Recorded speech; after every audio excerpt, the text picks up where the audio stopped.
Welcome to the Garage Network podcast. Join us and the occasional special guest as we discuss everything automotive, from fixing cars as a technician, owning an automotive workshop or business, overall work-life balance, and even the occasional laugh. In this episode of TGN Talks, we were joined by Jeff Smit from the Automotive Technician, otherwise known as TAT. We discussed his humble beginnings as an apprentice all the way through to a multiple workshop owner and also one of the great minds behind the Automotive Technician. We hope you guys enjoy listening to this as much as we enjoyed making it. Thanks, guys.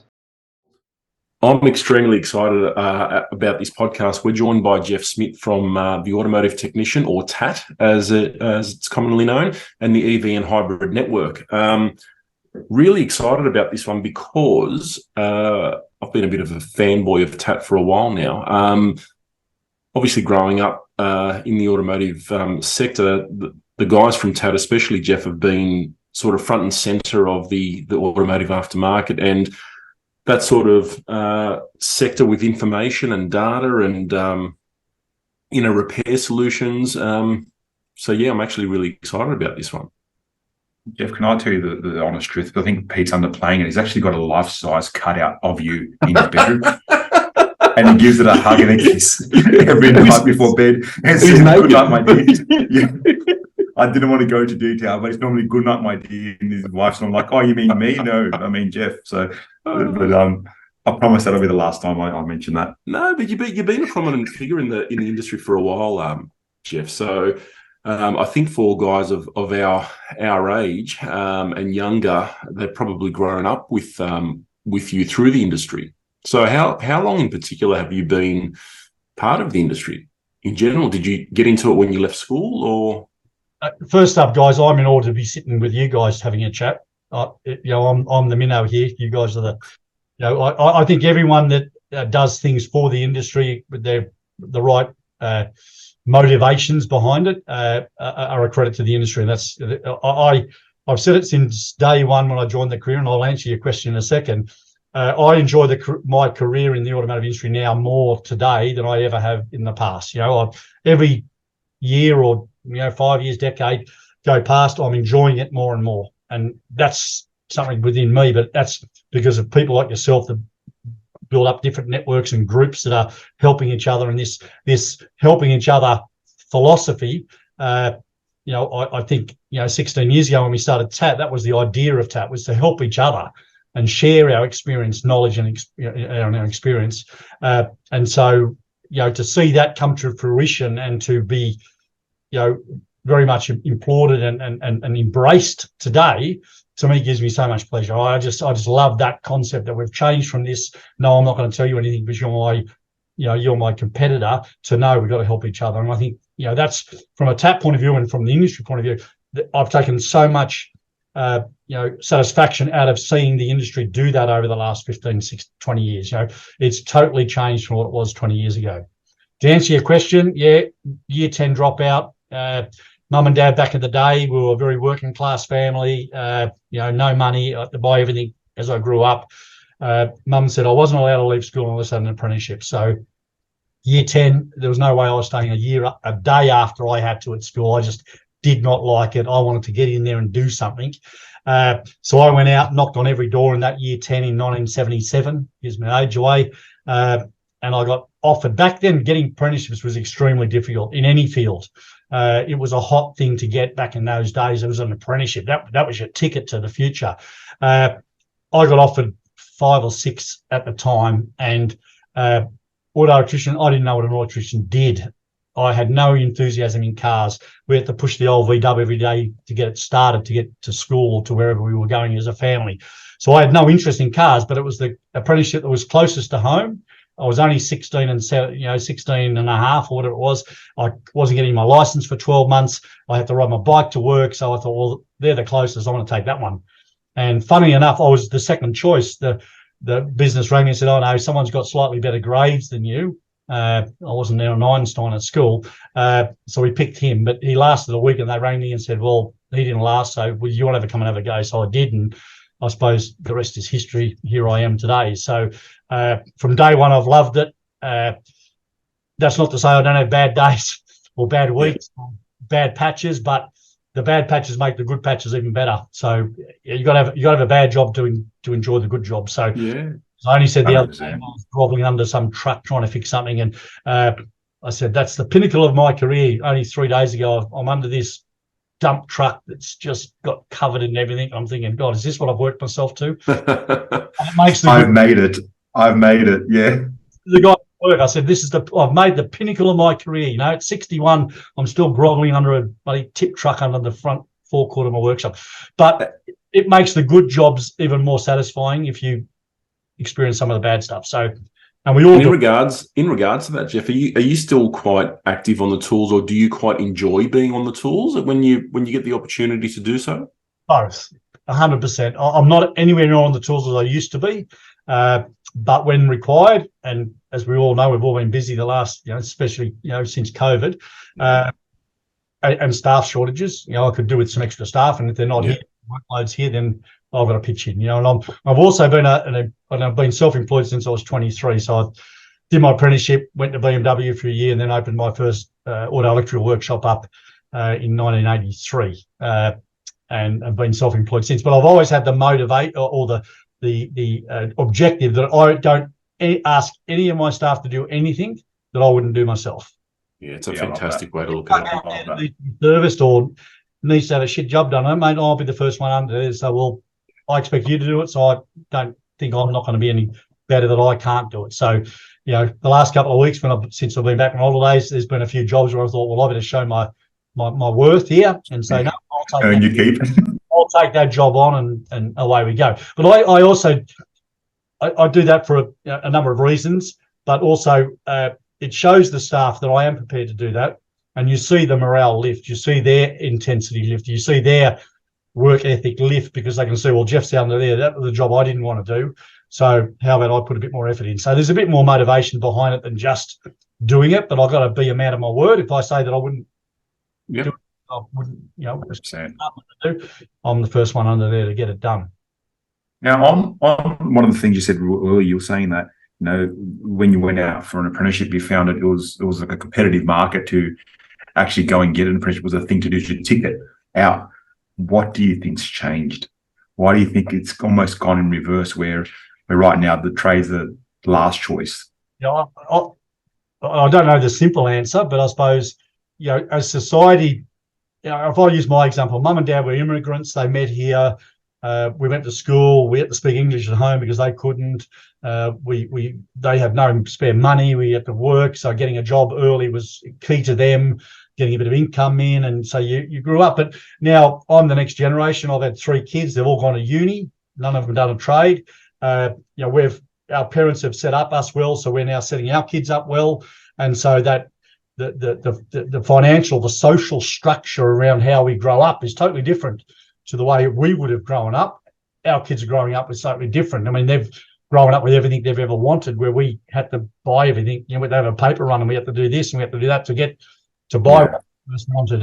And so that whole social dynamic has changed. And even 10, 15 years ago, I'd have teachers, career advisors ringing me, can you speak to, Billy's mum and dad, because they're adamant not to send him to trade school. They want to send him to uni. And because there was this stigma around, oh, no, you're better than that. We want you to do better than we did as parents. So therefore, there's a push to say, well, no, you're going to uni. You're going to be better than what we were. And as a parent, that is what you want for your kids. So understandable. I understand. Blame them for that. But I think that wheel has turned now. The trades are a lot more valued now. As a broad thing, not just automotive or a technician. All the trades are COVID changed that. Now trade is very valuable. I know a number of my kids' friends that went, they went off to uni doing different degrees, but have come out of it without a job. Yeah. So many went to do a uni degree, but come out with nothing to do. Add some AI technologies in there as well, where half of them are becoming obsolete because it's all done by generated stuff. I think when you've got to use your hands, you can't really replace that. No one can replace that. That's right. AI cannot replace what we do, or a builder or a plumber or anyone else like that. But you take, your solicitors, your barrister, all those accountants, mate. You can get it all online now. There are some, careers that are becoming obsolete. So that at least not as financially rewarding, at least at a minimum. Yeah. Whereas we've got probably the biggest shortage in the world, which are the old supply and demand rule comes in, right? Yep. And that's no more evident than now. And you guys would experience it with phone calls you get every day, like I do.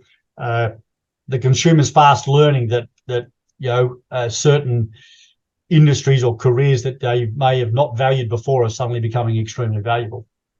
And the industry's evolved as well a lot, and I think in very much the same way, Jeff. When I left school, I wanted to become a mechanic. Dad was a mechanic, and he was trying to sort of steer me away from it. And he was saying, "Oh, look, it's a dirty trade. I come home, tired, and I'm dirty, and I'm hungry." But the industry's evolved so much that it's probably not as involved in terms of the mechanical aspect as what it once was, and it's probably altered into, you've got the EV hybrid network, which it's now evolving into a different era again. So it might, hopefully with any luck, become a little bit more appealing to the younger guys to come through, because it may be a little bit different to what it once was.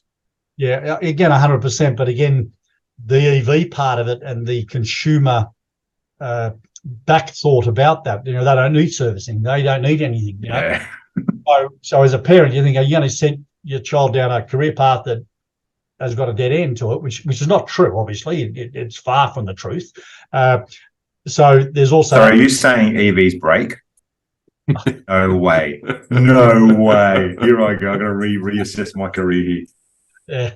Yeah. So, to me, anyone in the career, and I said to a young guy only recently that said to me, should I go into this as a career? And I said, mate, 100%, the world's your oyster, and you've got so many different avenues to pursue if you want to in this career. But I said, at the end of the day, if you're a 25-year-old technician, 30-year-old technician now, and you're passionate about ICE engines, I said, fine, that just be the best ICE engine diagnostic guy you can be. You have a job for life.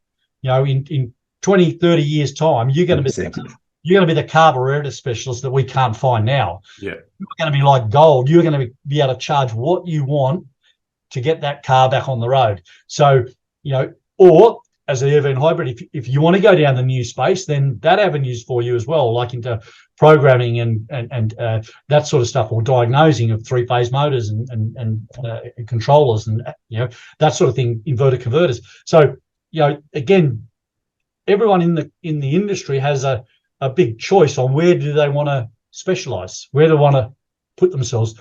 Every mechanical shop, sometimes that's ridiculous. EVs are never going to take off. That's fine. Stick with your ICE engines. You'll be right. You'll be set for life. No problem. If you want to be in the EV space, well, then here it is to be in. So everyone has that. It's like consumers. Someone might come, I'll never drive an EV. That's fine. No one will ever force you to drive an EV in your lifetime. You'll be able to keep your old bill going as long as you want. You may have to pay a bit more too, or build it up down the track, but you'll always be able to do that. So how has your so you said you got into business quite early at 23, Jeff. So how has your business evolved over that time? I'm assuming when you started out, you finished your trade as an auto electrician, and I'm sort of almost imagining you were diagnosing ignition modules and things like that, KC lasers, etc., etc. And then basic stuff. Obviously, over time, the business evolved. Can you take us through that evolution a little bit, from not just from yourself, but from, I suppose, an industry perspective as well? Yeah. Okay.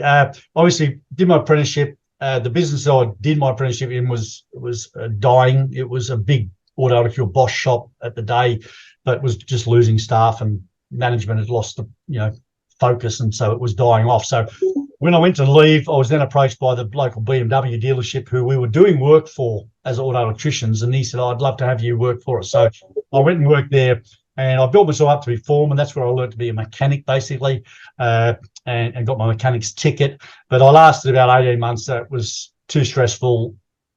I'm too passionate to leave work when there's work to be done. So I'd be there for 16 hours a day, 6 days, 7 days a week, and I could see it was going to kill me if I stayed. So I said to the boss, I'm out of here. I'm still good friends with the boss I had back then. So that's when I opened my first auto electrical shop, in Mossman, with a mate of mine. We grew it from there, Mossman Auto Electrical. Then we opened a second one called Cremorne Auto Electrical. That's when air conditioning was just coming in, and that's when I set myself the goal to be the best in air conditioning. I gave myself a 5-year plan. I did a lot of training through VASA and Grand Hand and different groups to become specialists in air conditioning. So we're then auto electrical and air conditioning specialists. What I found then was I had so many clients, but they were all asking me, Jeff, who's a good mechanic I could take my car to? And I have to be honest, there wasn't too many that I would send a customer to. I was doing all their auto electrical work and air conditioning work, and honestly, there wasn't too many I'd say, well, he's good, go to him. And so then I thought, well, I've got 4,000, 18,000 customers on my, wouldn't say a database, it was handwritten back then, but they're my clients and they all want to find a mechanic. I should open a mechanical shop. So I took over one in Crow's Nest in 2000, just as the GST was being introduced, because that old mechanic didn't want to get involved with the GST. So I took over his shop, was very run down. I then introduced my own clientele to that, and then I haven't looked back since. So running an all-stop shop, being mechanical and auto electrical, was a great concept back then because it brought all my auto electrical customers into being mechanical customers as well. And prior to that, if you listen to the stories of between the trade, between the panel beater, the mechanic, and the auto electrical, who makes the most amount of money, the mechanic always accused the auto electric as being the thief. The thief. He's the guy that makes your mechanics and your brakes and your servicing, mate. Mate, that's blaming the leckies. I'm blaming the leckies. The bread and butter is in that servicing work. But in saying that, from a diagnostic point of view and the way I've always run the business, I value my time, I value my staff's time. We don't do anything for nothing. I charge, and I read so many of the posts, not on only your Facebook, but also many others, where people just still don't value what they do and they don't have the process in place to say, no, you want this done, this is what the process is. If you're not happy with it, there's the driveway. And, I think it's a lot better than it was. It is improving, but there's still too many guys out there doing too much for too little. That's a massive thing in the industry, and we hear that a lot of guys that sort of, I think it's an education piece as well, Jeff, where they just simply don't think they're worthy or don't know how to potentially charge their time, And we raised this yesterday in one of our lives where there was a trainer in the States that also has a workshop who was working on a retainer and sort of said, okay, well, this is our retainer. It encompasses 2 hours worth of our diagnostic time. If we do it in less, then we'll shave off an hour. But if we do it in more, then if we need to do it in more, then we'll ring you. So at least the customer knew straight away that they were up for X amount of dollars and there was a retainer fee involved. So it sort of weeded out the clients that didn't really want to pay either, but that seems to be very prominent in our industry at the moment. It certainly is. I think it is getting better, and I think the consumer is becoming educated the hard way, slow way, but they are becoming educated. And again, only last week, a guy rang me, ABS problem on a multivan, stability control, VW car. He's been to his mechanic, can't fix it, doesn't know what he's doing. Went to VW, can't look at it till next year. I said, well, mate, I'm 2.5 weeks out. I can do it on the 24th. He said, and he seemed really depressed, and I thought, well, okay. Well, he said that, I was hoping to get it done earlier. I said, well, honestly, I just can't fit it in. And then I said, well, hold on a second. I said, by the tone, are you telling me that if I say the 24th, your car is going to sit in your driveway until the 24th and you are not going to drive it? And he goes, yes, I'm disabled and it is my only form of transport. So I said, if that's the case, bring it down today. I can't promise anything, but we will look at it as soon as we can. So if we can fit it in, if it's sitting anyways, yeah, we'll squeeze it in and have a look. Monday morning came. I actually engaged with Brad from AB Auto Electrical. He had a look at it. It was a rear speed sensor. By Tuesday afternoon, it was done. Yeah. I rang the guy up and I said, mate, it's done. By the way, you've got a warning light for some lights not working. Oh, yeah, my mechanic's had a couple of goes at that. He can't fix it. I said, well, I see you want me to fix that for you while you're at it. That was a stoplight issue, wiring. So we got it all done. Brad made some money. I made some money. He got his car back by Wednesday afternoon and he was over the moon. Like, he was just so grateful. So whilst there is a shortage of skills and, there are good guys out there, we can win big. We can have good wins by being good guys, doing what we can, being fair and reasonable, and getting cars like that back on the road rather than sitting somewhere for 3 weeks doing nothing. So, they're the sort of, I try and encourage more and more people within the industry to be professional. I was up front with him. This is the diagnostic fee. Mate, he didn't. At the end of the day, he just wanted his car fixed so he could get mobile. That's it. Working with the customer is important. You've got to work with them, and like we've discussed that before, it's not always black and white. Unfortunately, when you run a business, you do have to remember the risks. Yeah, but to go back to your original question, Pete, I think if we step back a bit, so I did my apprenticeship, had the two shops going at one stage, just doing auto electrical.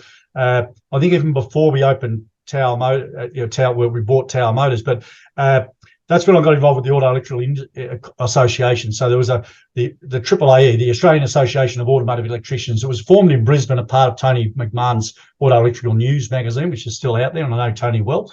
He and a group started it up in Brisbane. It was national. It was something like an ASDEN or another network of technicians. It was just auto electrical air conditioning. I started the Sydney branch of that, got a bunch of guys together at a couple of meetings, and we got it up and running from a New South Wales point of view.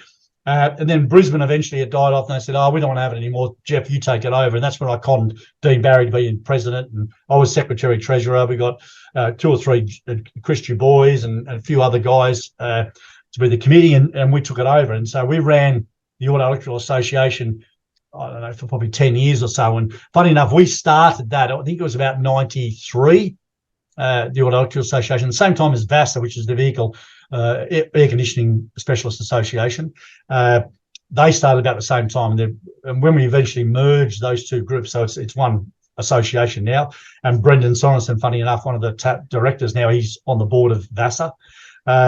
And when we merged that together, they're celebrating 30 years this year since we started the AAAE. Fantastic. And VASA. But that was again an association driven by passionate people that wanted to do something for the industry, and it went on, and we were on that for years. We started Wiring Gas, the training convention, which was an auto electrical and air conditioning training convention, which still is held every 2 years as we speak, delivering some of the best training in auto electrical and air conditioning side of things. And it grew and grew, and that's when I suggested to the board of VASA, when it was merged, that we should start up a magazine, a trade magazine for the trades, for technicians, written by technicians, for technicians, no sales shit, no, black and white. And it went around the table for a while, but I was adamant at the time that it had to have a commercial reality to it. It couldn't be run by VASA, because that was volunteer. And yes, you've got passionate people there for a while. If they leave, there's no one replacing them.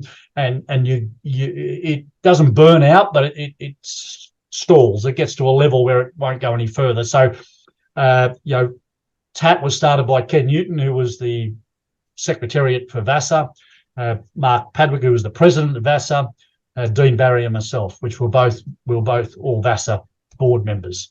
So it virtually started by 4 of the VASA board members, is where TAT was born, on the back of a napkin at an airport in Brisbane. Yeah, right. And that was in 92 or 93, you said? That was when VASA and the AAAE were born. TAT started 16, 17 years ago now, so whatever year that would have been. One came out, but this was probably a year or so before that. The circles, the ideas started to flow, and the ideas came. And I was lucky to be able to real 3 people together that, believed my theory that this will work. And Ken said, no bloody way. He said, the ratio of magazine deaths in Australia are higher than anywhere else in the world. You're in you go nowhere. And I said, mate, the magazine is just one little part of it. It's this pull this library of information. And yes, that's right. That's what TAT was all about. It wasn't about the magazine. But the magazine's the shop front, the website, and the technical help, the repair solutions. But the good scope scan data is another good story. We never had good scope scan data before. It was purely about repair solutions. I was just about building a database of repair solutions so people could come in and look at. That's a fraction of what TAP does now. I was doing training for Bursons, doing what they call live data diagnostics. This was 10 years ago, whatever it was. I was traveling around the country, and someone during one of those training courses, as a trainer, I learned so much every time I did a course because somebody in the audience there knew something I didn't and would share it. And I thought, I didn't know that. Fantastic. And he said, there's this website called scandata.com, and he's collecting good data. You should get onto that because that's where you can find good data from. And eventually I found out it was Rod Maher's website. So I eventually got onto him and said, listen, mate, do you mind me sharing your website during the training? Because obviously what you've got is really good. I'd like to let the industry know about it. So he said, yeah, no problems. Go for it. His model was that it was free to participate, but you had to share data. You had to upload good known data at least once every 3 months. If you didn't, he'd chop you. You're out. Yeah. See you later. So it did take a little bit of effort. So he had 60 odd members around the world, majority in Australia, but he had a scattering of people over the world. And he also had a system that if you uploaded a certain amount over a period of time, you became a life member. That's it. Life member. You don't have to do anything more. You've done your dues. And he had a number of them all over the world as well. Well, we got talking to Rod, and eventually I said, Rod, you got such an unbelievable resource there, and 68 people are looking at it around the world. Yeah. Be real. This needs to be available for the masses. So I said, and that's when we got talking. So Rod eventually became in as a partner. So I'm the only founding partner left, or director. So we've had Rod come in. Obviously, Jeff Mutton came in. That's another story again. And then obviously Brendan's is the last one that's come in. And so for me to be able to, with an element of luck, corral so many great people together. And one of the business courses I did years and years ago, Peter, was that, surround yourself with good people, pay them good, and they'll 100%. So get the best. Don't get what you can afford. Get 100%. Work it out later. Work it out later. Just get the best you can get, and the rest will look after itself. Or another business trainer I did years and years ago, and his motivation was to make every one of his staff a millionaire. Love it. He does That's that. a good way to Love it. Yeah. Makes every one of his staff a millionaire. He'll be a multi-gazillionaire. Yeah. Love it. I love that. That's the best thing I've ever heard. Rich, and you'll be even 10 times richer. So again, things like that. But the Rod Maher introduction, and Rod's and you won't mind me saying it, he's a recluse. He doesn't like crowds. He doesn't like fanfare and all that sort of stuff. He just likes to do. He's I don't want to say a loner, but he's a person that likes to be within himself. And so when he has even a board meeting or we invite him to a show, he just goes into his shell. But the brains in the guy are just unbelievable. When it comes to that IT brain, where the data and the computer code and what he can do is just blows my mind what that guy can do. Yeah, we're using we use the Automotive Technician website quite often for repair data, and we've been members for a while. So there's a massive resource there, and obviously now you've sort of evolved that a little bit as well into the EV hybrid network, and I'm assuming that's come off the back of the evolution of the industry also. So as you sort of became an auto electrician and started doing certain jobs, and then the motor car started to evolve and the customer started to evolve, and customer trends were a little bit different. Obviously, hybrid EV hybrid in particular has been around for some time. EV is becoming a much more commonplace thing. You've obviously evolved the business into a different model as well, or an additional model to your current. Is that right? Yeah, 100%. Again, being auto electrician to start with, I've said to a few people already, I find it very ironic that I started as an auto electrician, and at 61, I'm going to basically leave as an electrician, and I've done a whole lot in between. So has it really evolved? Hold on. Yeah. Again, from the EV and hybrid, I mean, I've had hybrids for 15, 20 years already. I've got the first ones, and I've dabbled with them. I've got 4 or 5, and it's always been a passion of mine being an auto elector to be in that space. But I approached the guys, maybe 12 months or so ago, and saying, I've got this idea about this EV and hybrid network and doing this and doing that. And even Jeff Mutton said, oh, mate, that's just so left field to what we do. Why are we, that's too different to what we do. We're going too far out of our base model. And again, something I learned years ago, business training, was just do what you do really good. Don't try and do too much, Don't branch out somewhere. Just focus on what to do and do it really well, and you'll be okay. Don't spread yourself too thinly. So don't go wild. No, they didn't go wild. It took a little bit of persuasion, and I think there's still not an element of questions on how well it will go. But to me, what we've got planned and what we've done in regards to Brendan and I going to America, and we're going to go to America again early in the new year to do more training to bring to Australia. That's where I get excited. It's having the EV and hybrid network from a consumer point of view, so a consumer can find an accredited and trained authorized workshop. That's great, but be able to provide the industry with hands-on practical EV and hybrid training, and with what we're going to America for to do is Tesla, particularly Tesla training, to bring aftermarket Tesla training to Australia. So all the used Teslas being sold today, there was 3,557 used Teslas on the carsales.com market last weekend. They'll all get sold to people that have never dealt with Tesla, and Tesla don't want to know about them. If you ring Tesla as a buyer of a car, they're not going to want to know you. They just want to know, all they want to know is if you want to buy a car. You want to buy what colour? Yeah, what colour? And we'll sell it to you. Other than that, mate, we don't want to know you. So they've opened up about that too. Brendan was at a MTAQ event in Brisbane about a month ago, and they had their head technical person from Tesla there, and they have openly now admitted that for their fleet to be continued to be serviced and maintained, they are going to have to engage the aftermarket. They know that. Yeah. They cannot handle it.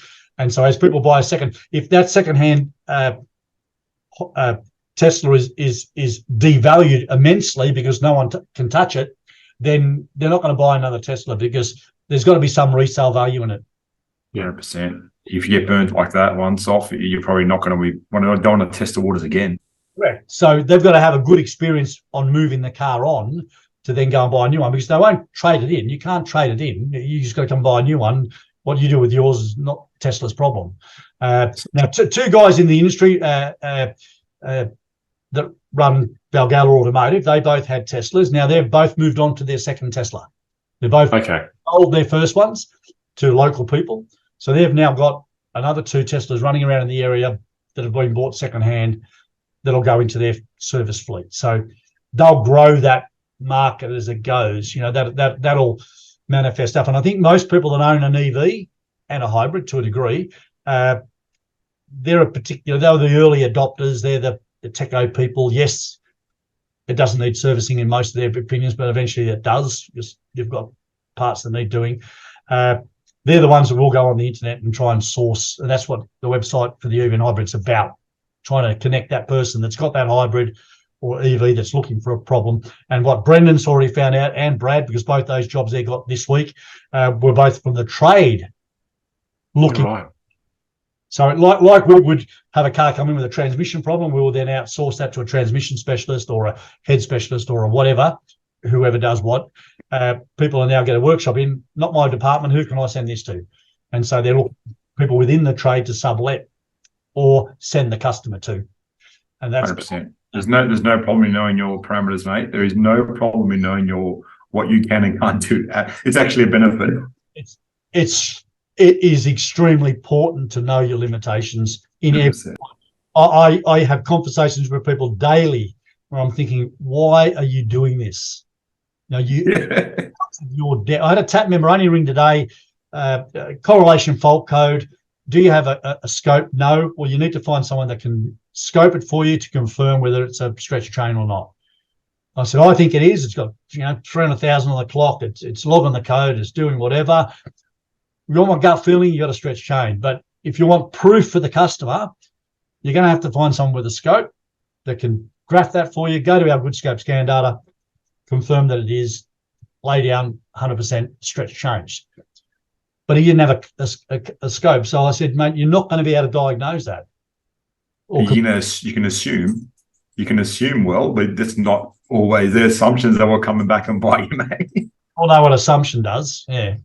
So knowing the limitations is extremely important. So how does the network, the hybrid network, then give back to the members? So I'm assuming you get access to information, training, etc. And do you think that, I mean, what's the horizon for the industry? Do you think that that's where it's going? We're starting to see more EV hybrids and that's going to be commonplace, or do you think that's going to be more a specialty thing? Just your opinion, obviously, Jeff, but yeah, be interested to know. I think over time, I've just come back from spending a lot of time in Norway, and the highest percentage of EVs get sold there per year anywhere else in the world. And there's a couple of reasons for that, which I found out when I was over there. But I think Australians, when it comes to technology, we're very late adopters. We will hold off, like the iPhone, the phones, any form of technology, we'll hold off. But when we go hard. We want the best, we want the latest and best, even though we're 4 years lagging behind. We're not going to start back there. We want the best now. Yeah, when your neighbour has it, we all want it. We want the latest model now. We don't want the old stuff. They've all tried and tested that. We want the best. So we're late adopters, but catch up pretty quick at the end. So I think, unfortunately, Australia is going to be governed by OE supply. If we were able to flood Australia with EVs now, how many would actually get sold? Yeah, I don't know the answer, but it's obviously going to be a lot more than what there is, because everyone's on waiting lists to get one. So I don't know what the true demand is. It might be a 5-6% sale rate now. Is it really 10 if they could supply? I don't know the answer. That'll slowly grow. Where it gets to and plateaus for a while, which it will, it might be at 40%, might be at 50%, might be 60%. I think it's in that zone where it will plateau, where the other ones, which are the no way in the world I'm ever going to drive an EV, they'll stay at that side of it. But as the generations move on, and the old bloke like me that says, no, I'm driving an EV, move on, and the younger one, or my grandson comes through to drive, the last thing he's going to want to drive is an ICE engine car. If we believe the stats, he doesn't want to drive a car at all. He just wants a car. Take him there. Uber's easier. Uber or rideshare, or there's lots of things that they're saying are coming. The younger generation are going to want. They don't want car ownership. They want just convenience to pick me up and take me there, and that's all they want. So I think the plateau will occur in 5, 6, 7, 10 years. I think the reality is that the percentage of EVs that will be on the road will increase every year at a slower rate than maybe other people are saying. Yeah.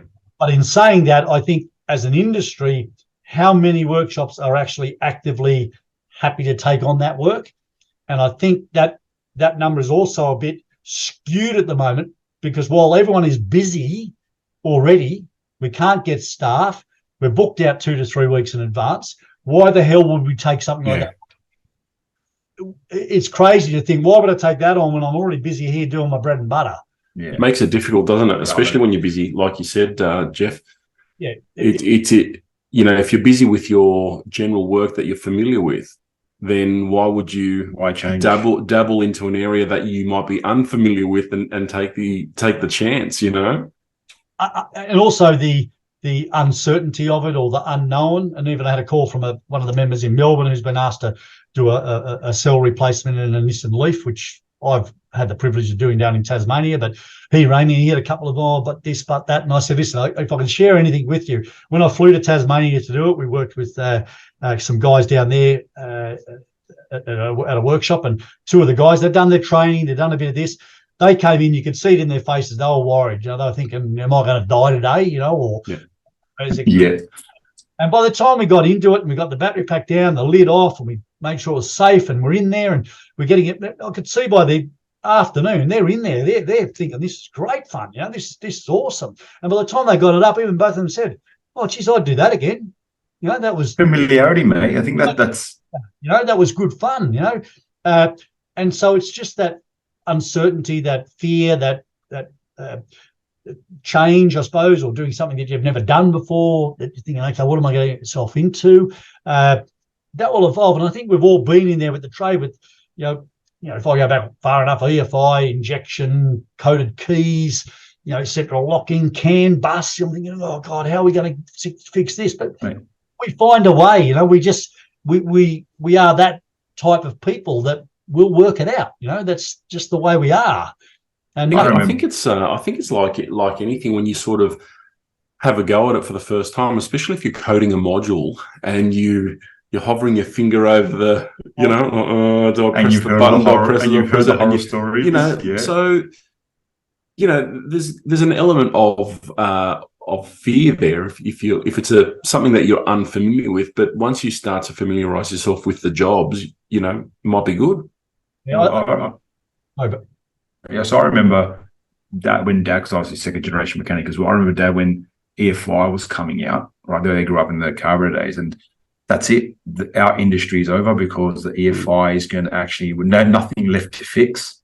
Because the VL came out, Mate, what a fantastic vehicle, fantastic vehicle. So when they started getting popular, the EFIs, I remember Dad had quite a large shop with a lot of staff, and they were concerned about, keeping the amount of work coming in, because EFIs don't need fixing. They've got computers and they sort of fix themselves and they tell you what to fix. And I mean, fuck, they were pretty wrong.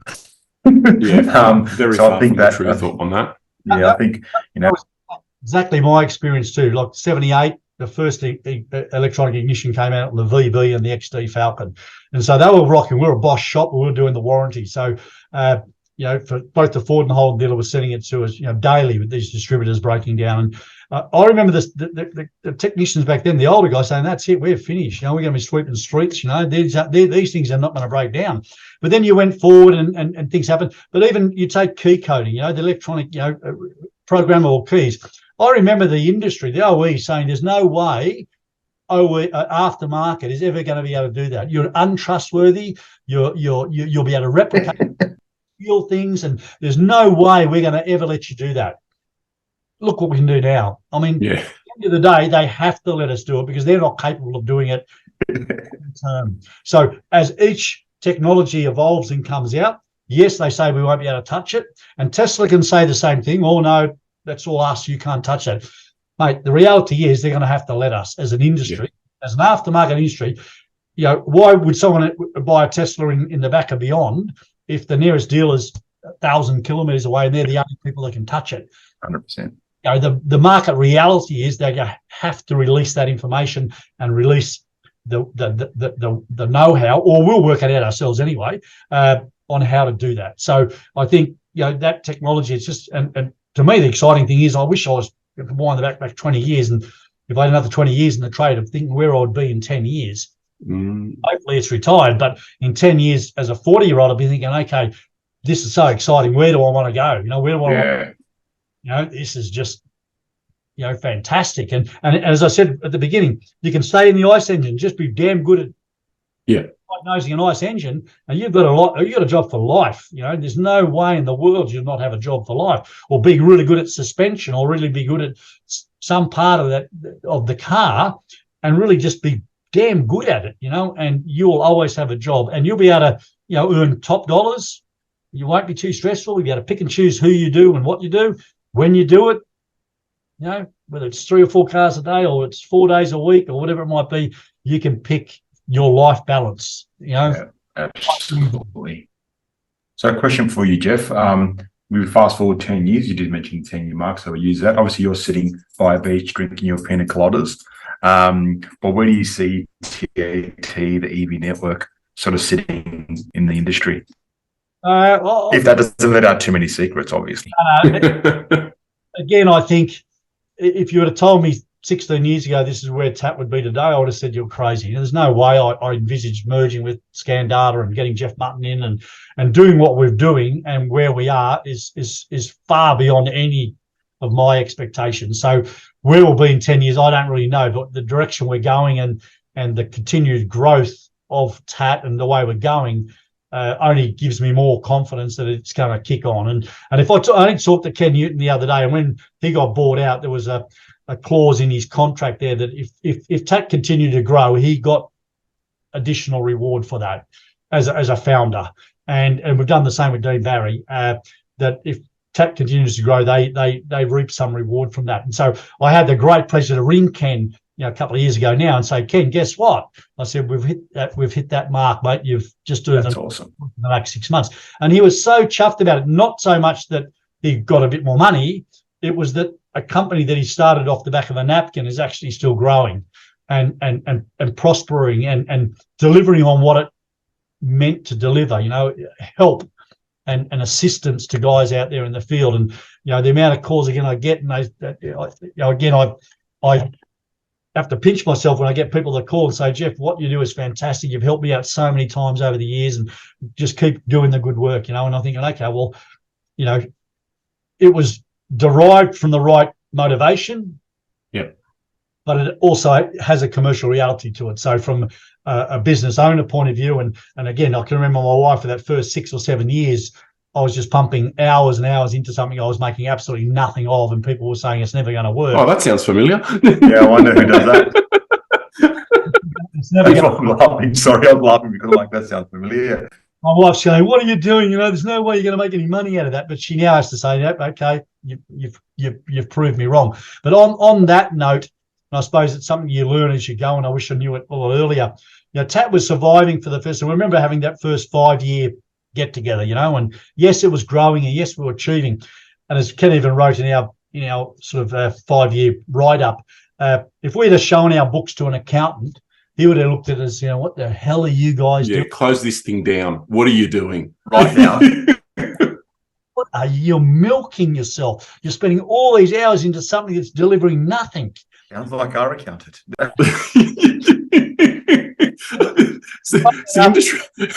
Industry groups in general. I don't know. We looked at each other, and I looked at them and said, mate, guys, we've got this far. I'm not throwing the towel in. It wasn't until we really met Jeff Mutton, and as I said, that was a funny story. I had the shop in Crow's Nest. He cold called on me one day as an action coach, so a business coach. Yeah. A franchised business coaching business that would get people in to be business coaches, and you'd have to cold call. And so he cold called on me one day and I said, Jeff, come back here and introduce myself. I said, I don't need your services, but I said, I've started this thing called TAT. We're 5 years in. I said, I'm getting all these inquiries from companies about business training, and they're looking for, some business training in our field. I said, you're a business trainer. Can you help me out? So on a handshake and on nothing more, we started TAT Biz. So TAT Biz was actually a separate business to TAT. TAT owned 50% of it. Jeff owned 25. I owned 25. And we started it. And off we went, and we got contracts with Bosch and Capricorn. We did 9 Steps to a Better Workshop. We did a whole lot of stuff in multiple countries for lots of different businesses. And ultimately, it got to the point where Jeff was so entrenched in the business, we brought him in as a partner, and now as a full. So TAT Biz became part of TAT. But Jeff was the accountant, so knows nothing about cars, or very little, but was an accountant with a business training head. So he brought into the business a bit of structure, some KPIs, some responsibilities, an actual budget.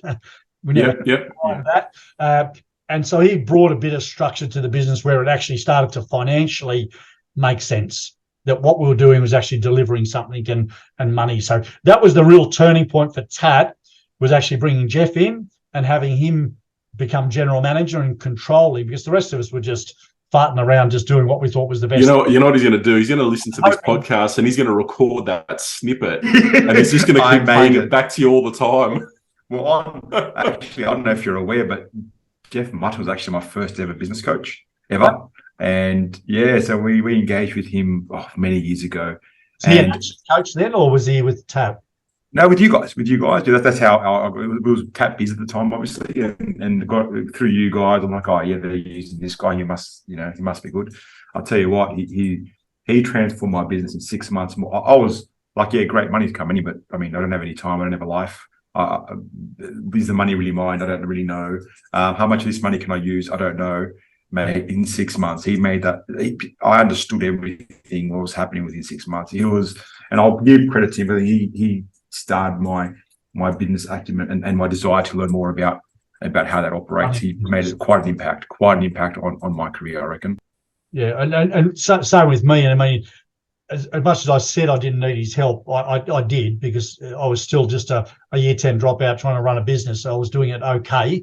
But again, bringing certain things into my business and a bit more structure and a bit more all sorts of things. And so he brought a lot. He tried to get me into business coaching. He said, Jeff, you'd be great at this. So I did it a couple of times. It wasn't for me. It's not for everyone. I can say, yeah, it's definitely not for everyone. It wasn't my cup of tea. He said, you make a fortune doing this. I said, no. I'll stick to my training and technical stuff and fixing cars. It wasn't for me. But as I say, bringing Jeff in was probably, what was the turning point, I think, from that 6-7 year period when he first came in and brought a bit of that structure to, and he still does today with all his budgets and his projections and his everything else he does. He brings, the Brendan Sorensen, the Rod Maher and myself back down to ground, as we're all just tradies.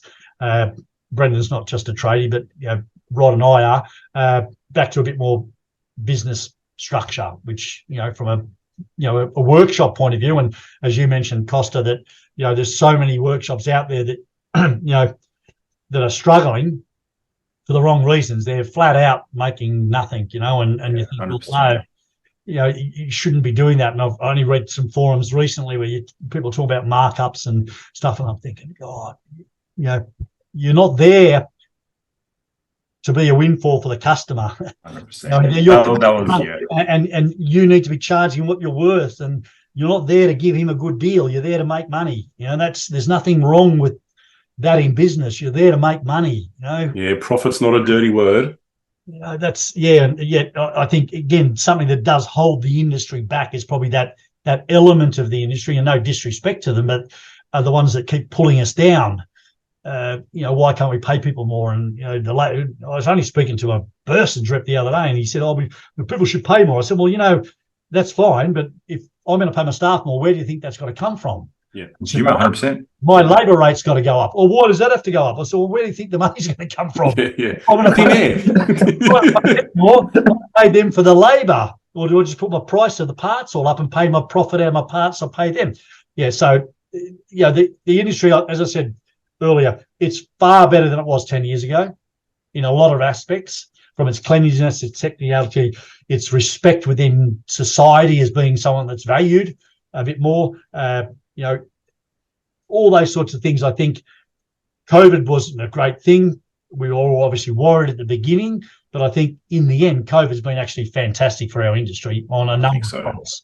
On a number of fronts, And I'll tell you what, it proved how quick we can evolve as an industry. I'll tell you what, how quick did our industry react to anything that was thrown regarding restriction, mate? I'll tell you what, I never saw anyone else be so intuitive in how they were going to make it work. It was amazing. Yeah. I suppose as a business owner, and you guys are in the same boat, but I was in that boat. I'm thinking, oh shit, what are we going to do now? That 100%. Pays my mortgage, that pays the school fees, that pays whatever. I'm thinking, shit, what am I going to do now? And so that human reaction in this comes out, and think, okay, well, let's work it out. Yep. And then all the ideas get thrown around, and it's okay. We can do contactless pickup, and So we put, evolved off the back of that. We had our Dropbox we never had a Dropbox before. Our Dropbox was born. Our lockboxes were born. Everything was contactless. And then I started thinking to myself at the time, I could move my whole business model contactless. How efficient have we become?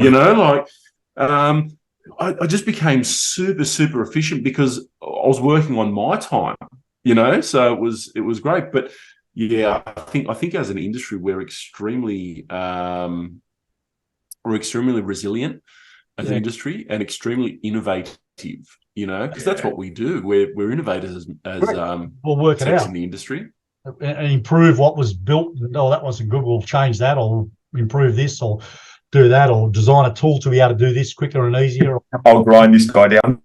Yeah, that's right. And again, from a COVID and business structure point of view, in my own case, when I had Tower Motors for 19, 20 years, and we got kicked out of there, got redeveloped, etc.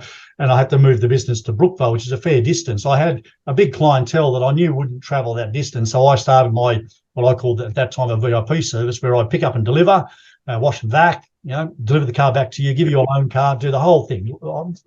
I've still got, I think about 450 odd clients in that service. Yeah, wow. Every time I'm picking up and dropping off, but they are such good clients and they just love the service. So when I got back from holidays, I did my SMS to all of them. I'm back.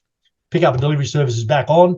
The phone just went ballistic for half an hour with everyone. Oh, thank God. Love, glad you had a great holiday, but good to have you back. And now I'm 2-3 cars a day. I'm able to drop off, pick up, and shuffle around. But they all pay a premium price for that. They know that, but they're all time poor.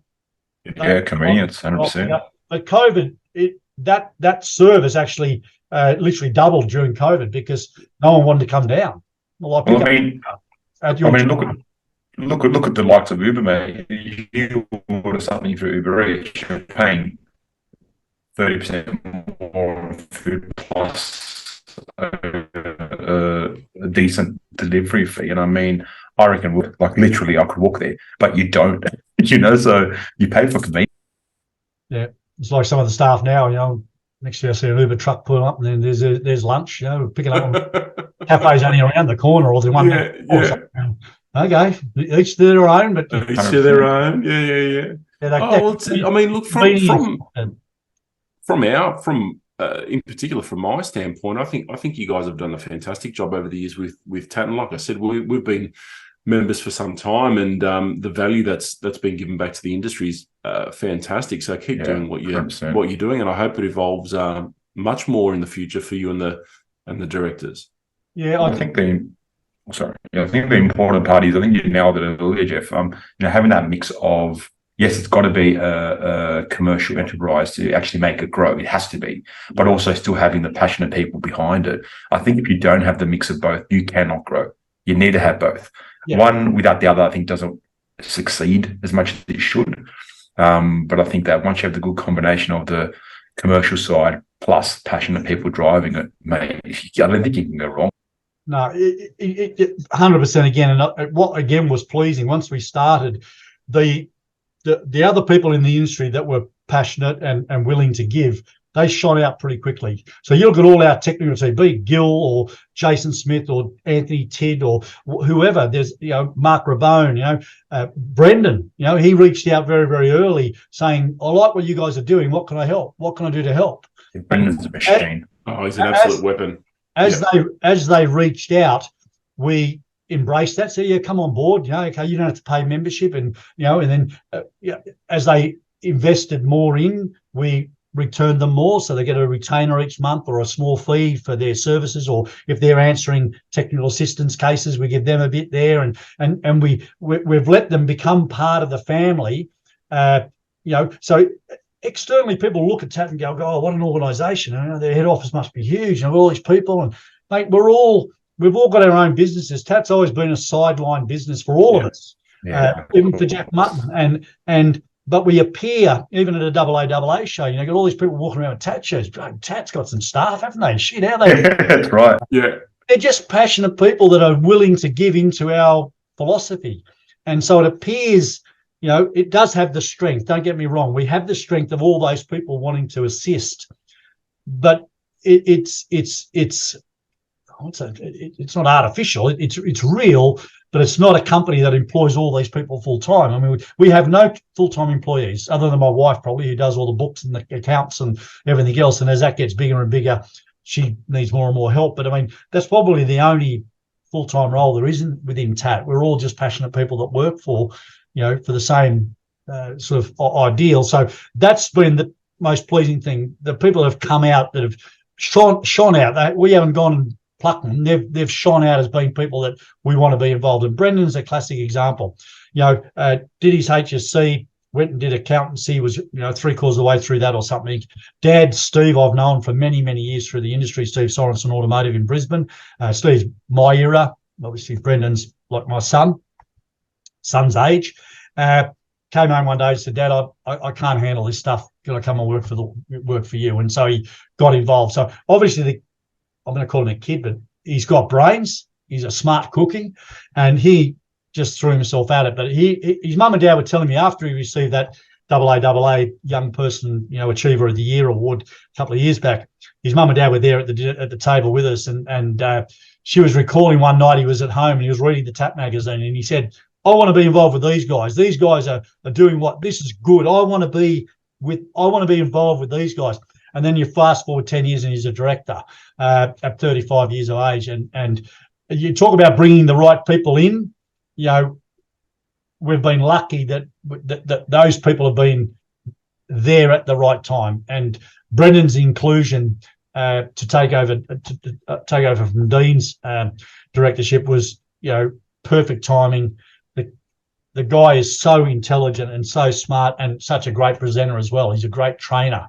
There's nothing. Spending that 6 days in America with him doing the EV stuff, he just continually just inspires me. It blows me away with what some of the stuff he can come up with. I'll attest to that. I reckon I've had the luck of sitting in a couple of his sessions, and I must say, probably one of the best trainers I've sat in on. He explains things in a very logical, easy way to understand for a layman like myself. Because I don't have a strong electrical background. It's always been sort of mechanical stuff. But I tell you, even when he did his PICO course and a few other courses that I've sat in with him, he really made me understand some things. So I'll definitely rate him up top tier. And I've seen a lot of international trainers as well. He's up there. He's definitely one of the top guys in that bunch of guys. Handful of guys there are. He's definitely like an absolute talent. I still love Gil the most, but you had to mention that. You have to. I love him the most. I think every time I see him, I've got to give him a hug. But as a trainer, I think Brendan's an absolute beast.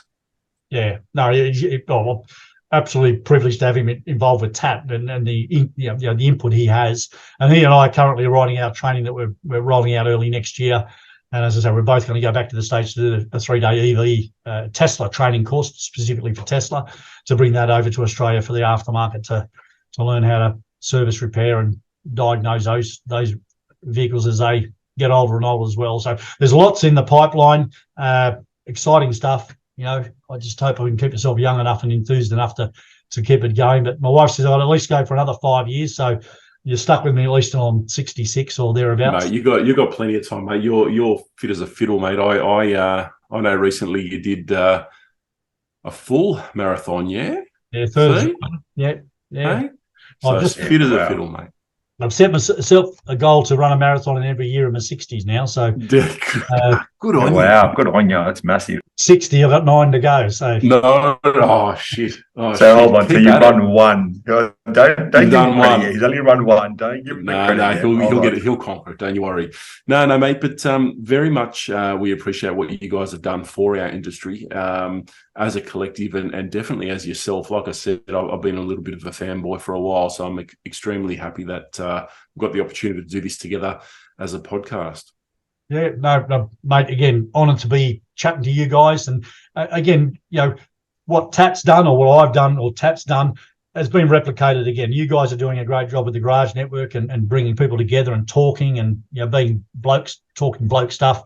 Asden and you talk to Bosch Car Service Group. There's all these different groups and they're all, in a similar ring. We're all trying to do the right thing. We've all got our hand on our hearts when it comes to our industry, but it's good to see that different groups are talking to each other. And only recently we've signed up a number of big groups, both Asden, West Coast and East Coast have signed up. They've got their launch in Melbourne coming up. So hopefully they can grow and prosper as a network, you guys growing and us talking that, we're not competing. We're all competing in the same industry with the same struggles and the same challenges 100%. And the same issues.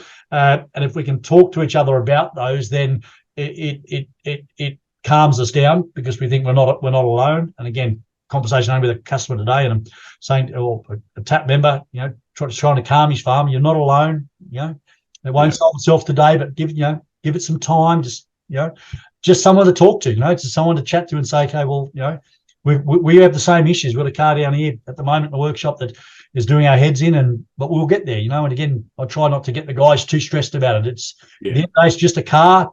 The customer's got one of our loan cars. There's no pressure. At the end of the day, if we can't fix it, I'll find someone that can. That's through the various That's through right. the various networks and connections, then there's definitely someone that can help. Just from that point of view, people talk to me, how do you hang on to staff, or attract staff, I suppose, so to speak. And I think one thing I've tried to instill, if I'm interviewing somebody or I've got someone on board, is not to pressure them that they need to be able to fix everything that comes in the door. Yeah. I don't, in one way, shape or form, expect them to fix everything and anything. If we can't, as a collective, then we'll find someone that can. That's cool. It's not a problem. And I remember years ago we had a car in a Ford Mustang with it had been to multiple shops, had been off the road for a year. It came in here, and it was one of the staff's friends' workshop that had it, and went in for a service, never left. And eventually I said to the guy, I said, mate, I'm happy to look at it, but I'm not coming to your shop. Tow it here and we'll have a look at it. And Eric, the guy that it was his mate's workshop, he was getting stressed. Oh, Jeff, what's happening with the Mustang? I said, Eric, it's been off the road for a year. I'm not going to panic about that car today because there's no hurry on that car. We'll get to it when we get to it. We'll fix it when we fix it. Yeah, but what happens if we can't? He's going on and on. And I said, Eric, if we can't fix it, it leaves here the same way it got here, on a tow. What's the problem? We're going to fix it or we don't fix it. Yeah. If we can't, mate. Yeah. Not a problem. He was working himself up over what happens if we can't fix it. And I said, mate, that's what too many technicians or workshop owners get too worked up in, that, the stress of taking on the stress of somebody else's problem. It's their problem, not ours. We're just here to help them solve it. If we can't, doctors don't fix everyone either, So that's a great way to look at it. I like to tell every staff member that at the end of the day, I don't expect you to be able to fix everything. If we can't as a collective, then we'll find someone that can. And that's all I can say to people is you can't know it all. Yes, you can. And also, another quick little story. An Audi job once, I had a mate of mine that worked at Audi, so I rang him. I said, I've got this. He said, he said, mate, they are the worst. I said, you do not touch it. He said, that's a specialised job. We even hate doing them here. Special tools, jigs. You don't touch it. I said, mate, you don't have to tell me once. You tell me don't touch it, I won't touch it. Yeah, yeah. I listen to people. Yeah. And no limitation. Where we've had I've spoken to someone and you say, well, no, don't touch that. And then a week later, remember that Honda I mentioned to you last week about? I'm still just having. Didn't we have this conversation? Yeah, I touched it. No, and then a week later, the same conversation. Haven't we had this conversation? Don't touch it. But they just can't help themselves. They can't walk away from that, whether it's a challenge to them or they think the customer expects them to be able to fix everything. And again, one of the TAP members only around me, EV and hybrid member wants to join, or is a member looking at buying some tools. Rural area in South Australia, hasn't had an EV, has done some servicing on hybrids, but nothing on high voltage area. And even he said, I'm not too sure how we're going to go about it. He said, if I tell you what's in the workshop today, we've got a backhoe, we've got a quad bike, we've got a Holden, we've got a Toyota, and we've got a harvester or something. That's the sort of diverse stuff. He's one of the guys in town that has to fix everything that comes in the door. And as I said to him, I said, you're going to have to come to the reality that you can't do that. You can't continue to be able to fix that amount of equipment. You're going to have to say no to some of them. You're going to have to, have a quick look at it. But if it gets too deep, you're going to have to bail out. You're going to do your head in if you attempt to fix everything and anything that comes in your workshop. So, that's, hopefully if we're going to impart anything tonight on the thing is just to know your limitations, draw the line and don't, try not to step over it. I know we all want to sometimes, or we leap over it without thinking, but just come back. You can't, you can end up spending days on a car that you shouldn't have touched. Yeah, make the call early. Like we've been trying, especially because we're space limited as well. It's like, no, we've got to, we sometimes have a split decision when the car rocks up in the driveway. It's like, we're making the call now before the customer even leaves the keys. Like, if it's got, like, it's a Peugeot that's got mismatched wheels and a different color guard, I think we're pretty quick to say potentially this is not the right car for us to fix. As in, what else is wrong with it? And you just want to fix the one knock on the left hand side when you go sharp left, like that. I think we've got bigger problems, sir. Yeah. So I think that making the call early is also a skill that you learn over time. I'm still trying to learn it properly, but you start to sort of over time learn that skill. Yeah, 100%, 100%. Well, Jeff, thank you so much for your time. We made. I personally got a lot out of it, and I really appreciated talking to you. And I wish you guys all the very best of luck moving forward with the network, the new EV and hybrid network, and I'm sure we'll definitely cross paths again very, very soon. Yeah, no, again, thanks, guys, for having me. An honour to talk to you guys. And again, if it helps people in the industry, that's what we're all about, and same as you guys. So, if we can keep reaching out and helping these people, even if it's just slightly on their day, if they're having a bad day, just to pick them up a bit, that's job done, in my opinion. 100%. Thanks, Jeff. Thank you, Jeff. Thanks, guys. Anyway, bye. Yeah. Don't forget to join our private Facebook page if you are an automotive technician, and also subscribe to our YouTube and our podcast channel. They are all called The Garage Network. Thanks, guys, and see you next time.